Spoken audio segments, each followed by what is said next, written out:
Welcome back to part 2 of our African art. Let's talk about it as we cover the textiles of the continent of Africa. So let's continue on with the Ankara. That's where I believe that's where I stopped off. So we'll continue on with the Ankara, which is a vibrant material with rich, colorful patterns. These designs are a form of expression, pronouncing everything from marital status to popular culture, political, and religious beliefs. In recent years, the hardy lightweight fabric has become very trendy and even made its way to luxury design brands. Its application has gone beyond just being a wrap to being used as a base of hats, handbags, shoes, and all manners of clothing, as well as decor items for the home. However, despite being known as the quintessential African fabric, Ankara was originally manufactured by the Dutch for the Indonesian textile market and then later diverted to West Africa.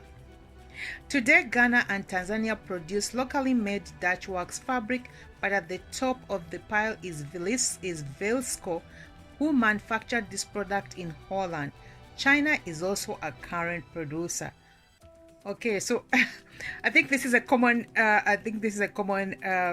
mistake. A lot of people think that Ankara fabrics are made in Africa. That's not the case. So we know now. Okay, so let's continue on to the dashiki and madimba shirts. So both of these shirts can be both formal or informal, depending upon the application of cloth, the style of the garment, and the embellishment of it. A dashiki is a loose-fitting pullover shirt, long or short-sleeved, with an ornate embroidered V-shaped collar that is unisex and comes in many lengths, colors, and forms. A very modern take on a 60s fashion statement and embracing African heritage in an elegant and distinguished way. Nelson Mandela made the Mandimba shirt his signature dress, and while his shirt has also its roots in Indonesia wax resistance fabric, it has been adopted as an African garment celebrating the style and elegance of the ex-South African late president. Wow, that's quite interesting. All right, so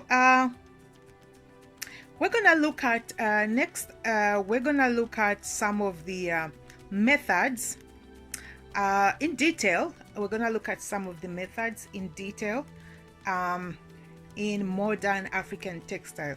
So today, in Africa, printing, weaving, and dyeing textiles remain a craft that provides both income and creativity to many artisans across the continent.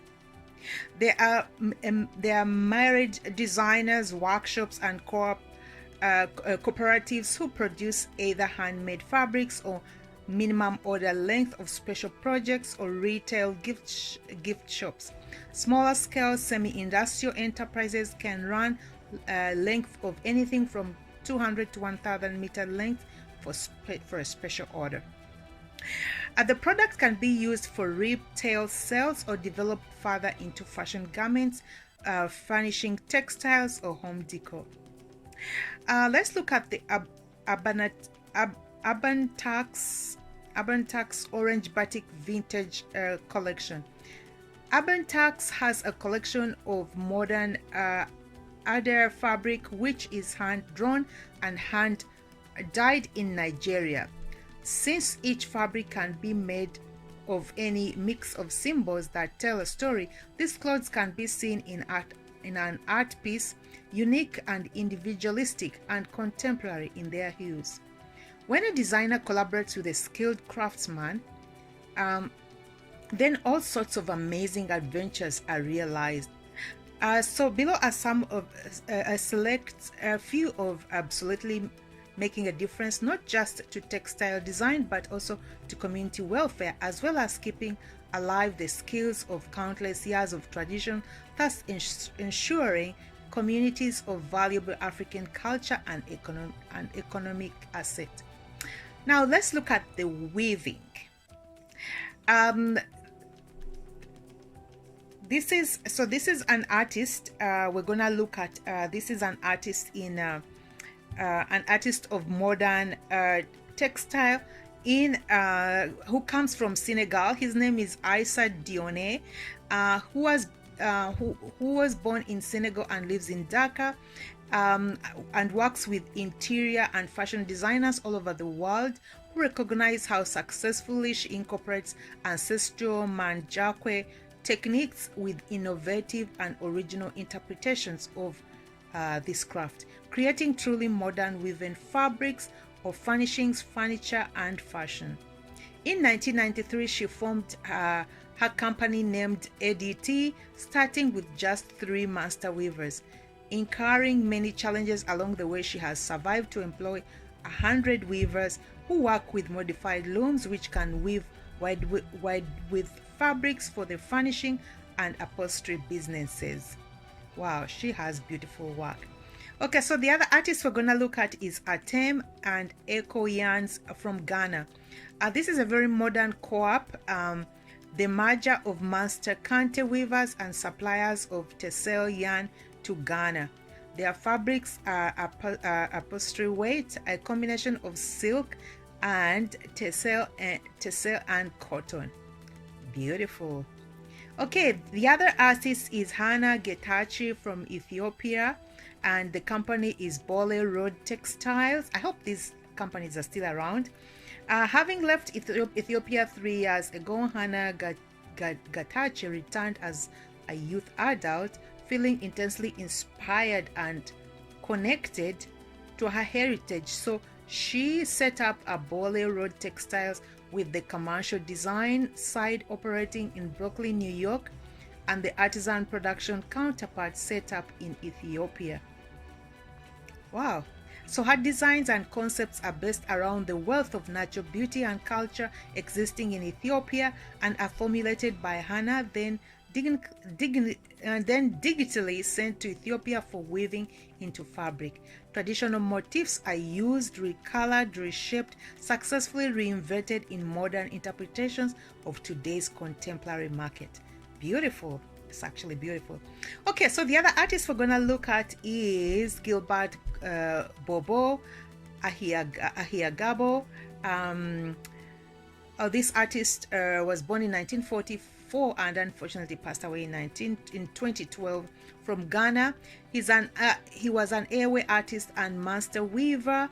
Bobo perfected the craft of weaving Kente while at the same time developing the Craft Institute of Kente Weaving. I hope he left all these skills to younger people with his business. Okay, so since 1975 he combined developing his own craft with weaving demonstrations outside Ghana. He traveled abroad and passionately promoted his craft. His masterful wrappers were contained in many collections over the world, including the Smithsonian in Washington. Wow. Over time, he developed unique skills and designs that created his signature style of weaving, subtle combinations of weft hues with multicolored wraps. He also used circular motifs as well as traditional ones. Wow. Okay, so the next artist we're going to look at is Kapuchi Bobo. He was one of the sons of Gilbert Bobo. He is an artist of his own right, and he continues the heritage of his father. Very good. Keeping the skills of weaving kente and ewe clothes live and intact. He also lectures abroad and demonstrates at home in Alafau, Ghana, where he endeavors to keep the legend of these beautiful clothes relevant to modern day Africa. Oh, that's pretty neat. Okay, so let's look at another artist, that is Tess Atelier from Senegal, formed by Mali Diopé, aka Veronique Picard, in 2001, together with Asane Diopé, who started a weaving workshop close to the studio. Together they've built this up as a business that remains small but true to its original inspiration, committed to the preservation of keeping Majak loincloth production alive in the modern era. Without the beliefs attached to it and a desire by local communities to keep the traditions associated to its manufacture alive, this rich heritage of symbolism and historic significance would fall away. That's beautiful. We need more people like this on the continent. Okay, so let's look at the bead spreads, tablecloth, and special orders from this atelier have found their way into homes all over the world. Modern interpretations like this one below show traditional design motifs on a white ground, keeping it visual, fresh, and illuminating. This is what Tess does so well. Wow, beautiful. She has beautiful work.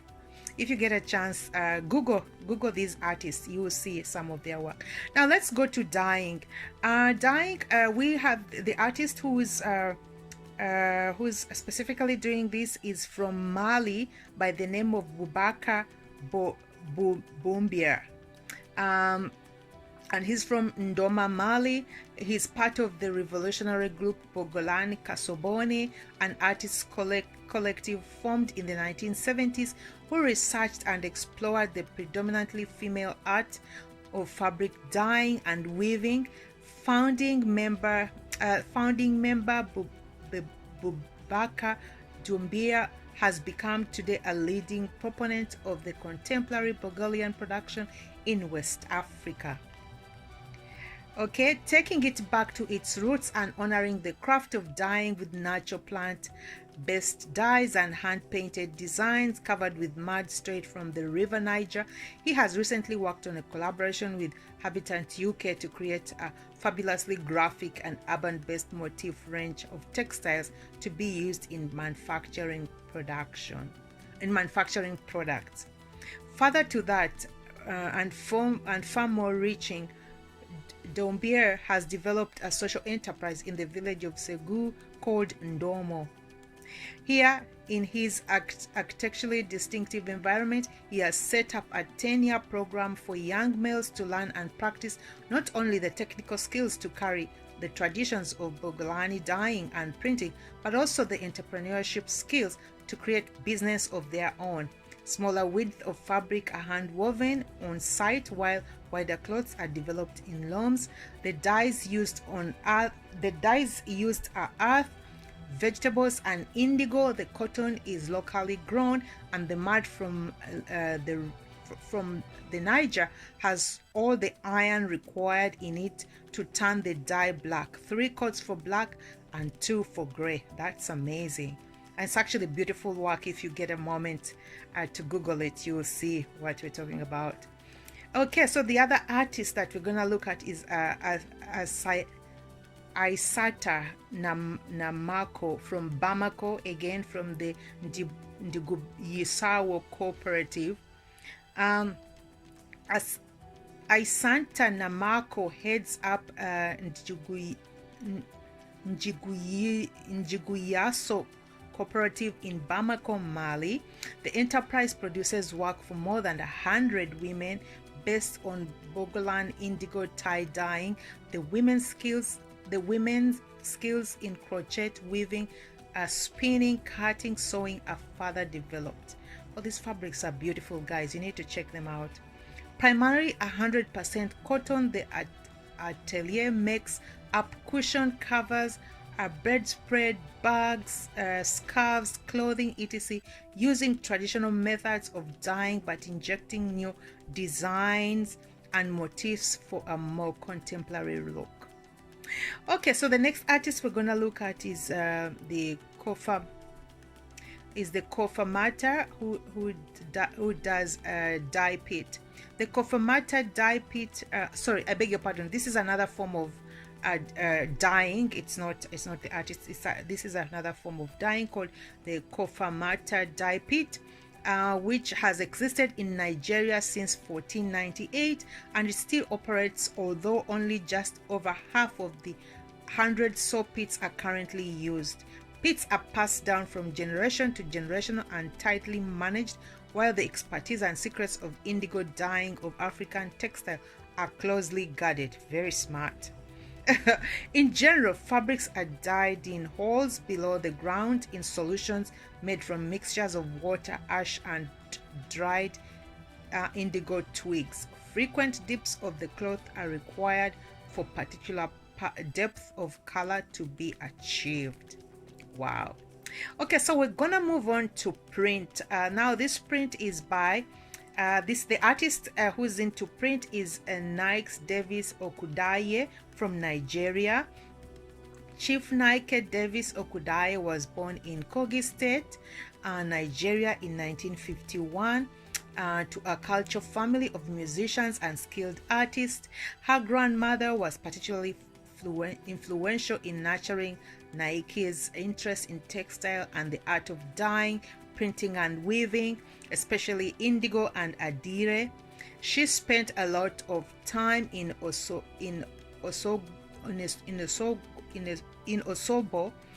a major center for art and culture, where she embraced everything to do with Nigerian culture. She has formed 4 art centers, a large gallery. Nowadays, she lectures and speaks around the world and is a global figure as they come, accepting and receiving many awards for her contribution to the arts. Wow, I'm looking at her stuff. It's beautiful. She loves to wear her textiles, art, and cuts, a dramatic and colorful figure with noticeable headdresses and jewelry. Her work is a semi-abstract and semi-representational, full of underlying line drawing, defining figures and compositions by areas of repetitive pattern, color, and geometric shapes. Nice. So here we have some images of Okudaye's work hand in hand with Tola Oduwalope and Distill 2017 on a project for the communal launch of 1 to 54 Contemporary Art Fair in London, a beautiful array of adire hanging clothes, Nigerian batik and indigo dyed textile, representing the textile traditions of West Africa, but reinterpreted in a contemporary manner by the pioneer artists. Beautiful. Now let's look at the contemporary textile designs. The following are designers that have committed their disciplines, but as a designer artist, they've also chose to express themselves in a very personal way with one of pieces that push boundaries outside their fields of expertise. So we got Johanna Grabo. This is a multi-skilled artist, versed in weaving, fashion accessories, monumental work, tapisseries, embossing techniques, lighting, and finishing fabrics. Johanna Grabo is devoted to her craft. So she was born in 1976 in France, and having studied design applied arts in Paris, she settled in Dakar in 2008 after having met the Senegalese designer Oshuame Mbaye. A workshop was started with 4 Senegalese weavers, but more recently she has engaged them in producing fabrics for the future using not only cotton but also mixes with non-traditional fibers such as metallic yarns, viscose, copper, silk, and even paper. Wow. Okay, so we got Mai Diopé. Mai Diopé, the force behind the Galerie Tess Atelier in Senegal, is also motivated to be an originator and producer of her own personal contemporary works, which are dense in expression and execution. Woven strips of canvas are hand dyed in bath and natural dyes, more muted in color than her commercial clothes. They pay homage to many influences like Kuba cloth or paving stones, flowers, and stained glass. She takes inspiration anything around her. Her signature treatment is to print soft wax over them, creating a stiff wall hanging that crackles and whose textures can be seen and held up in light. Okay, so another artist we're looking at is Abubakar Fofana, who was born in Mali, raised in France, and spent time in Japan. He's a multi-cultural artist and designer. He has found art in the tradition of indigo dyeing. His working mediums include calligraphy, textile, and natural dyes. Cool, wow. So his contemporary work is original and inventive, adapting his land techniques from Mali and Japan onto the abstract canvas and using stripe weaving to create sculpture and installation pieces.